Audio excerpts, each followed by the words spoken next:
So in this episode, we're going to go over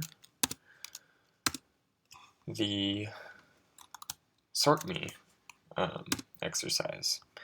So in this exercise, we're going over the sort by function, which takes a collection and a callback. The collection can be an array of objects or primitive types or a mix of both. And the callback iterates over the collection and sorts them. So in this example, you have 1, 2, and 3 as an array, and the anonymous function passes in a number and returns the sign of that number, and then sort by sorts the returned value of number. So 3 has the biggest sign, so it's first, and then 1 is second, and 2 is last. You can also sort by, so this example shows an array of objects, and it sorts by the age in this example. And a good thing to remember is that everything sorts from smallest to largest. So our mission is to take this array of objects with an article that has an ID and a quantity, and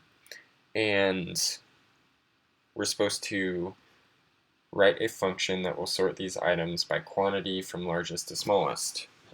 So we have to remember that sort by will always sort ascendingly, so from smallest to largest. So here we take in items or articles,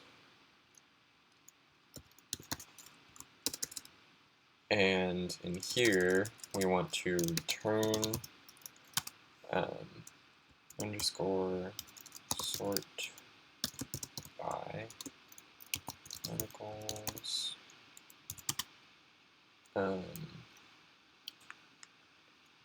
and then the property that we want to sort off of, so quantity, and this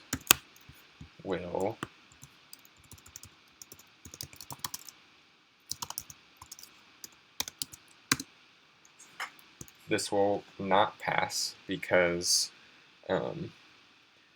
here the input is, so the quantity 2, 24, 23, and our output was 2, 23, 24, and it expected 24 to be the first, 23 to be the second, and 2 to be the last.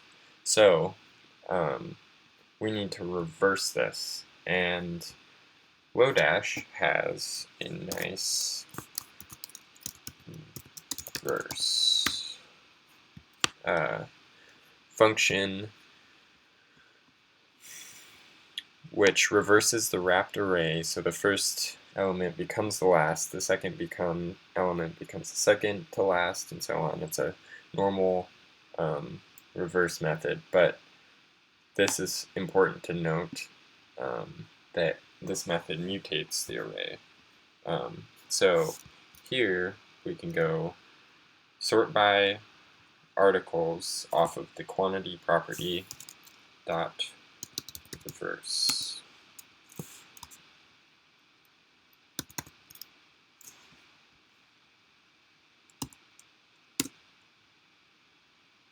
And our test passes.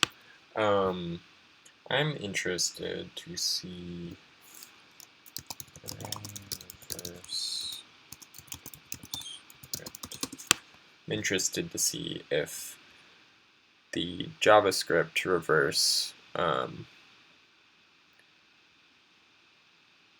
mutates.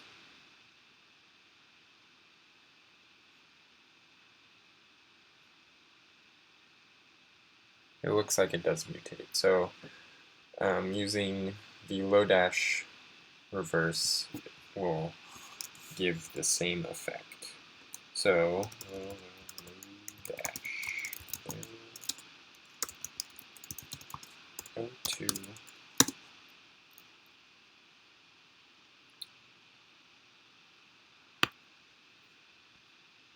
So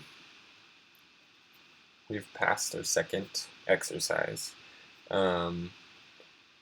Their official solution returns the collection with an anonymous function. Sorting function passes in the collection, returns the sort by collection with the function of item, and returns the negative item.quantity. So here was my solution. So in review, sort by takes a collection and sorts it off of a property in that collection. And it's always good to note that it returns in ascending order. Thanks, guys. See you in the next one.